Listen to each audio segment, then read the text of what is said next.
샬롬, 충주 봉쇄스도원의 강문호 목사입니다. 스도원에 대한 궁금증을 시리즈로 풀어드리겠습니다. 바로 지난 시간에는 1편에서 스도원은 캐토릭에서 빌려오는 것일까, 스도원은 천주교 것인가 하는 문제를 다루면서 아니다, 스도원은 기독교에서 생겼는데 안토니우스가 제일 먼저 스도원을 세웠습니다. 350여 년경이지요. 근데 캐토릭의 스도원은 베네딕토에 의해서 529년에 제일 먼저 생깁니다. 기독교 스도원보다 약 200년 정도 뒤섰다는 이야기를 여러분에게 드렸습니다. 오늘은 스도원에서는 과연 무엇을 하는 것이냐, 수도한다는 말이 뭐냐, 어떻게 하는 게 수도냐, 그런 문제를 말씀드리겠습니다. 밀라노 칙령으로 313년 콘스탄틴 황제에 의해서 기독교 핍박 시대가 끝나게 되지요. 300여 년, 예수님부터 300여 년이 붉은피 순교 시대입니다. 기독교 핍박이 엄청나게 심했지요. 그때 카타콤베가 생긴 거지요. 그러나 313년에 콘스탄틴 황제가 기독교를 공인했습니다. 이제 기독교 핍박 시대가 끝나게 되었습니다. 그리고 나니까 기독교가 편안해지니까 이단이 나왔어요. 제일 먼저 생긴 이단이 아리우스 이단이에요. 예수님하고 하나님은 일체가 아니다, 삼일체가 아니다 라고 하는 것입니다. 그래서 아리우스 이단이 기승을 부리기 시작했습니다. 그때 481년 콘스탄티노플에서 제2차 공의회가 열리게 되죠. 그때 에바그리우스가 36살 때인데, 흑해 사람인데 와서 삼위일체를, 이단을 완전히 해소시켜요. 그의 강의는 멋있었습니다. 지금도 남아있는데, 예수님은 하나님에게서 나온 하나님, 예수님은 본질에서 나온 본질, 예수님은 영혼에서 나온 영혼, 이렇게 세 대지로 이야기한 다음에 장미 봉우리는 장미꽃이 됩니다. 결국 예수님은 하나님이 되십니다. 그런 이야기로 삼위일체론을 정립을 잘 시켰습니다. 그리고 나니까 콘스탄티노플에서 에바그리우스를 못 가게 해요. 강의 더 해주세요. 우리에게 성경 말씀 더 전해주세요. 그래서 에바그리우스가 집으로 가지 못하고 거기에 머물게 되는데, 한 부잣집에서 우리 집에서 모시겠습니다. 그래서 그 집에서 지내게 되는데, 거기서 첫 번째 죄로 탐식에 빠지게 돼요. 너무너무 맛있는 것들을 많이 먹으면서, 이야, 이런 세계가 있구나, 탐식에 빠집니다. 그러면서 그 집 여자하고 음란에 빠지게 됩니다. 돈을 많이 벌게 되니까 소유욕에 빠지게 됩니다. 그때 남편에게 들켰습니다. 도망다니면서 슬픔에 빠졌습니다. 조금 더 있다가 내가 이게 뭐냐, 분노에 빠지게 되었습니다. 그러다가 아케디아에 빠진다고 하는데, 아케디아는 번역 안 하고 쓰기로 했거든요.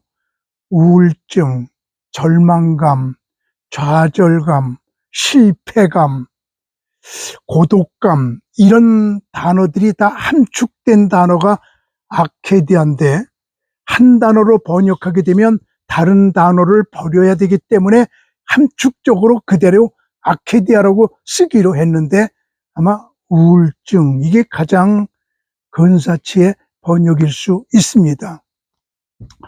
그때 그는 스도원으로 도망가요. 니트리아 스도원으로 도망갑니다. 거기서 수도를 잘 하다 보니까 제자들이 막 몰립니다. 허영에 빠집니다.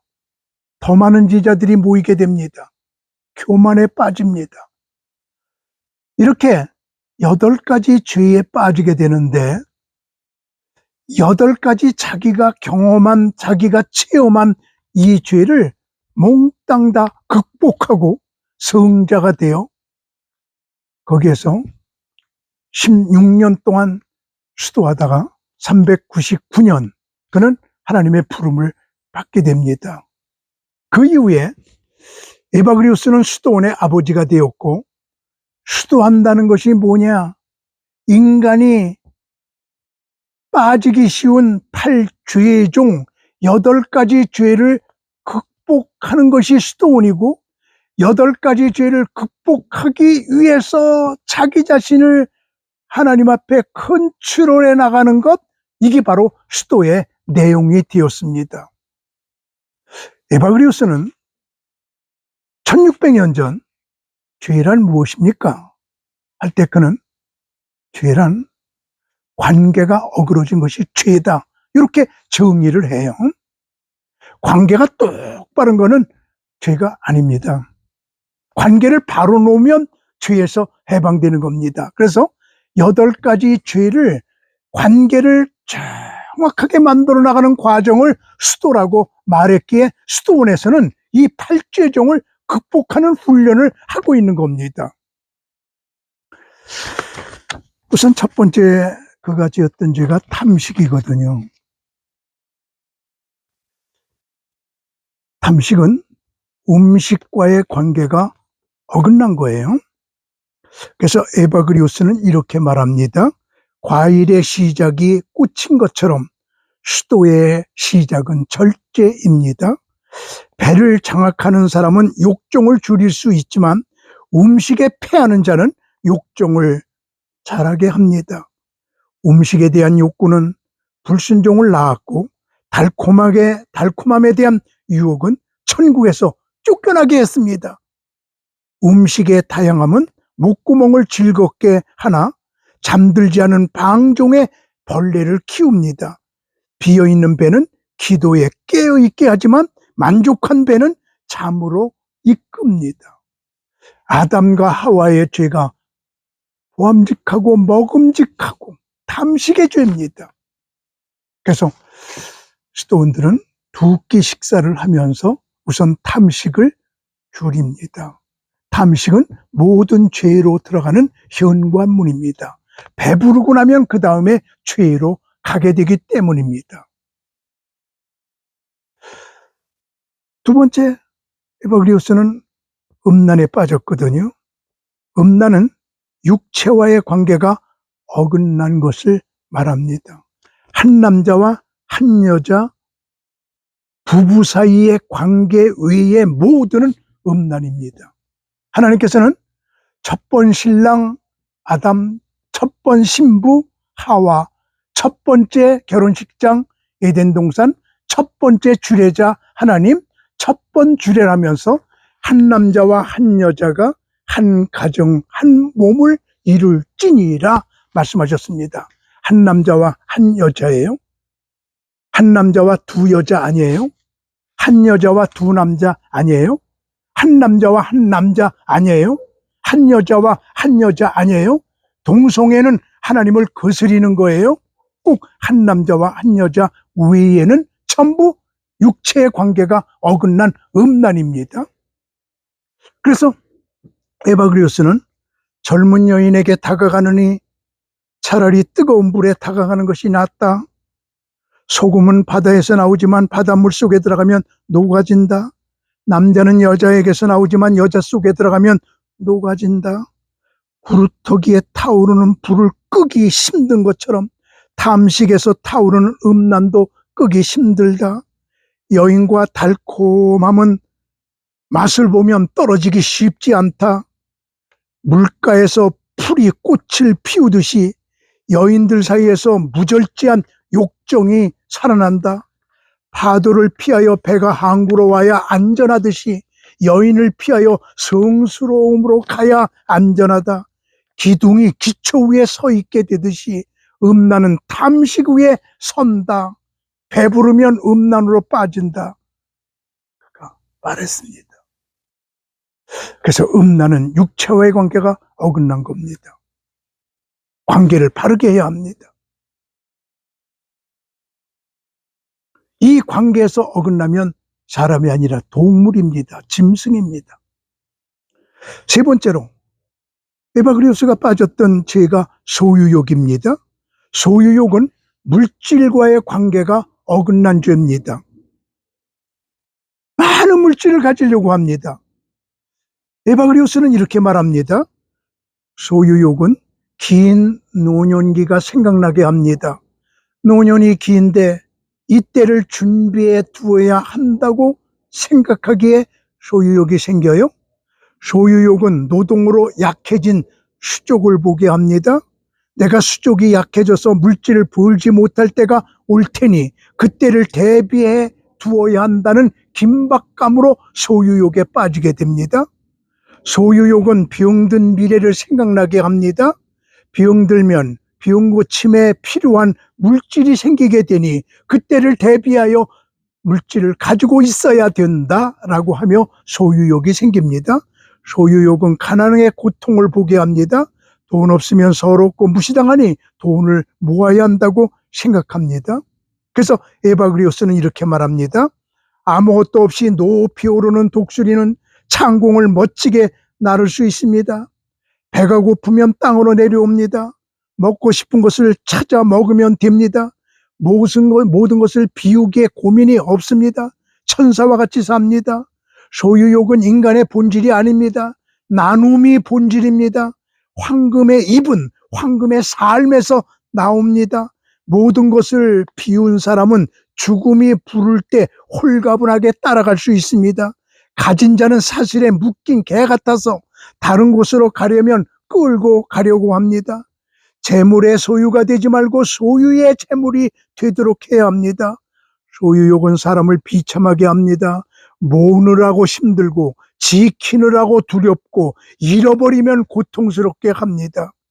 나눌 때 예수님을 닮을 수 있습니다.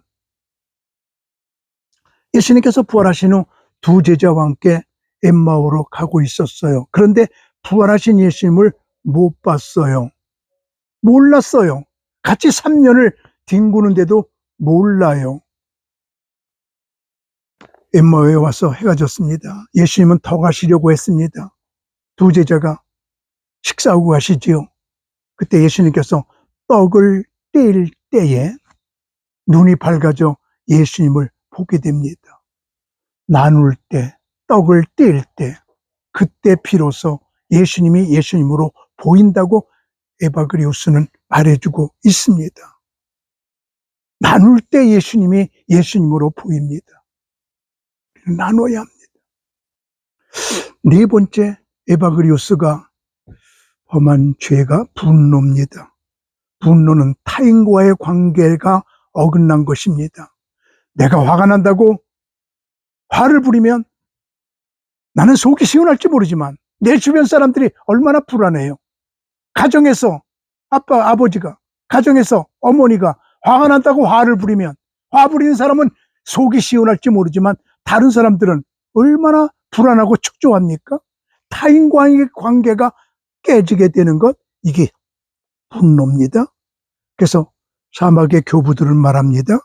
구름이 해를 가리워 어둡게 하듯이 분노는 아름다움을 못 보게 합니다.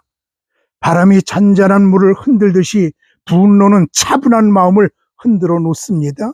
잔잔한 물을 돌고래가 가르듯이 분노는 수도사의 이를 갈게 합니다. 사자가 우리에 갇혀서 돌문을 자꾸만 흔드는 것처럼 분노는 차분한 마음을 자꾸만 갈라지게 만듭니다. 사나운 개는 멀리 묶어 놓아야 편하듯이 분노를 멀리 두고 기도해야 편합니다. 분노케 한 사람의 얼굴이 기도를 방해하기 때문입니다. 바람이 담을 무너뜨리지 못합니다. 마찬가지로 분노는 온유한 사람을 쓰러뜨리지 못합니다. 온유는 하나님이 머무시는 공간입니다. 분노가 없는 마음을 성령님은 방문하십니다. 그러므로 화가 날수록 목소리가 작아지시오. 말합니다. 그래서 사막 교부들은 늘 이렇게 말하는데, 분노가 마음속에 들어오지 못하도록 막으십시오. 이미 들어왔으면 얼굴에 드러나지 않게 하시오. 이미 분노가 얼굴에 드러났으면 입으로 나오지 않게 하세요. 입으로 분노가 나왔으면 행동으로 옮기지 않게 하십시오. 이렇게 말합니다. 에바그리오스가 5번째 범했던 죄는 슬픔입니다. 슬픔은 시간과의 관계가 어긋난 것입니다. 슬퍼하는 사람은 과거로 가거나 미래로 도피하게 돼요. 현재를 보지 못하게 돼요. 아유, 내가 그때 그랬을걸. 아유, 빨리 여기서 벗어나야지. 과거나 미래로 가게 돼요. 이스라엘 백성들이 광야 생활이 어려울 때, 아유, 고깃가마가 그립다. 애굽을 그리워해요. 빨리 가나안 땅에 가자. 미래로 도망가고 싶어 해요. 그래서 슬픔은 시간과의 관계가 어긋난 겁니다. 그래서 현재를 보지 못하게 합니다. 그런데 사실은 사람들은 현재에 사는 것이거든요. 내일은 없어요. 어저께는 지나갔어요. 동생이 형에게, 형 내일이 뭐야? 그랬더니 형이, 하룻밤 자고 나면 내일이야. 하룻밤 자고 났어요. 형, 지금이 내일이야? 아니에요. 하룻밤 자야 내일이야. 내일은 영원히 없어요. 어제는 영원히 가버렸어요. 우리는 현재만 있거든요. 현재에 충실해야지 과거나 미래로 도망가면 안 됩니다. 그래서 에바그리오스는, 오 하나님, 하나님은 바위에서 샘물이 터져나오게 하셨으니 단단한 내 심령에서 뉘우침의 눈물이 터져나오게 하옵소서, 그리고 용서받게 하옵소서 라고 기도합니다. 에바그리오스가 6번째 빠졌던 죄는 아케디아입니다. 아케디아는 장소와의 관계가 어긋난 겁니다. 우울증에 빠진 사람, 실패감에 빠진 사람은 그 자리를 떠나고 싶어 해요. 그 교회에서 우울증에 걸리면 그 교회를 떠나고 싶어 하고, 그 나라에서 아케디아에 걸리게 되면 이민 가고 싶어 합니다. 몸은 수도원에 있지만 영혼은 여기저기로 방황하게 됩니다. 그래서 우리는 아케디아에 빠지면 안 됩니다. 장소와의 관계가 어긋난 것, 항상 이 자리에서 승리해야 합니다. 항상 있는 자리에서 하나님을 만나 보아야 됩니다. 가가린이 우주에 처음으로 올라간 비행사잖아요. 그가 우주에 올라가서 내가 우주에 와보니 하나님이 안 보인다 그랬습니다. 그 소리를 듣고 아토스의 수도사들이 모여서 공식 입장을 내놓았는데, 땅에서 예수님을 못 본 사람은 우주에 올라가도 예수님 못 봐요. 땅에서 하나님을 만나지 못한 사람은 하늘 꼭대기에 올라가도 하나님을 못 만나요. 아토스 수도사들의 공식 입장입니다. 여기서 하나님을 만나야 거기서 하나님을 만나게 돼요. 지금 내가 있는 자리가, 내가 지금 이 시간이 제일 중요한 자리요, 중요한 시간입니다.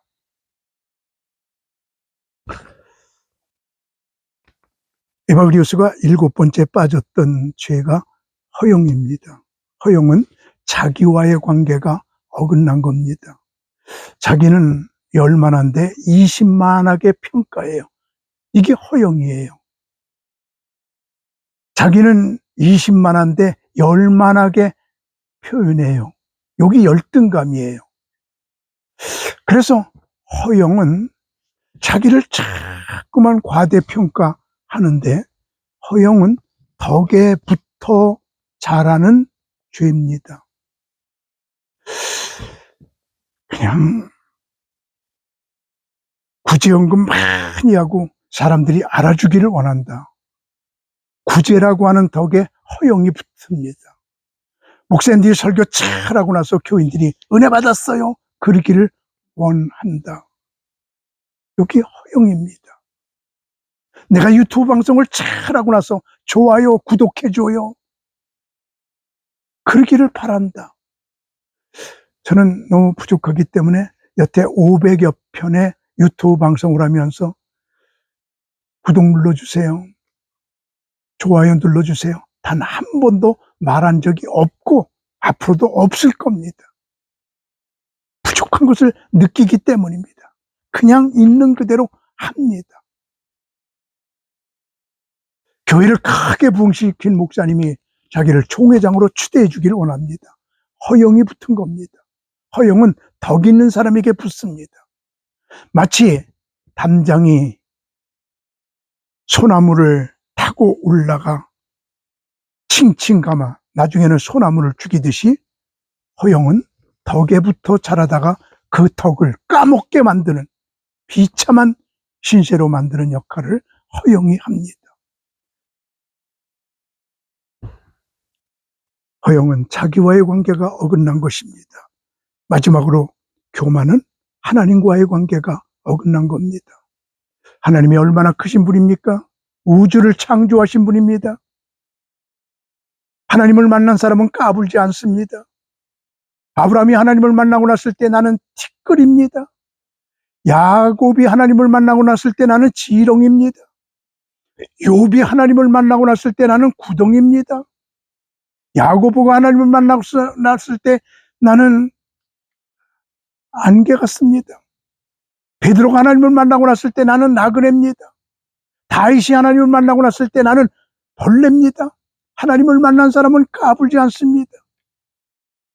항상 겸손합니다. 하나님과의 관계가 어긋난 것이 교만입니다.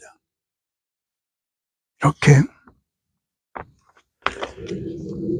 에바그리오스가 자기가 경험했고 체험했었던 8가지 죄를 다 극복을 합니다.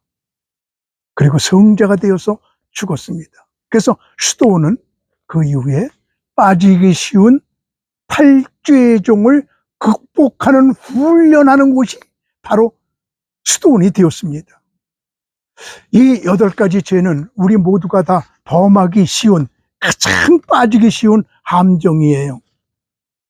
탐식, 음란, 소유욕, 분노, 슬픔, 아케디아, 허영, 교만. 정말 자칫 잘못하면 우리는 거기에 빠지기 쉬운 이런 함정에서 어떻게 나를 여기서 헤어나오게 만드느냐? 이것이 바로 수도입니다. 이것을 훈련하는 것이 바로 수도원입니다. 우리의 수도원 다른 거 아닙니다. 8죄 좀 극복하는 곳입니다. 참으로 어렵고 힘든 과정이고, 우리는 죽을 때까지 그리스도의 완전까지 갈 수 없습니다. 예수님만이 이 8가지를 극복할 수 있는 분이시고, 인간은 죽을 때까지 극복 못합니다. 죽을 때까지 우리는 죄와 싸워야 됩니다. 그럼에도 불구하고 우리의 목표는 예수님이에요. 양궁 선수가 10발의 화살을 주면 10발을 다 10점을 조준합니다. 9점 맞고 8점 맞아도 항상 10점을 조준합니다. 우리는 계속해서 예수님을 못 닮아도 우리의 목표는 항상 예수님이어야 합니다.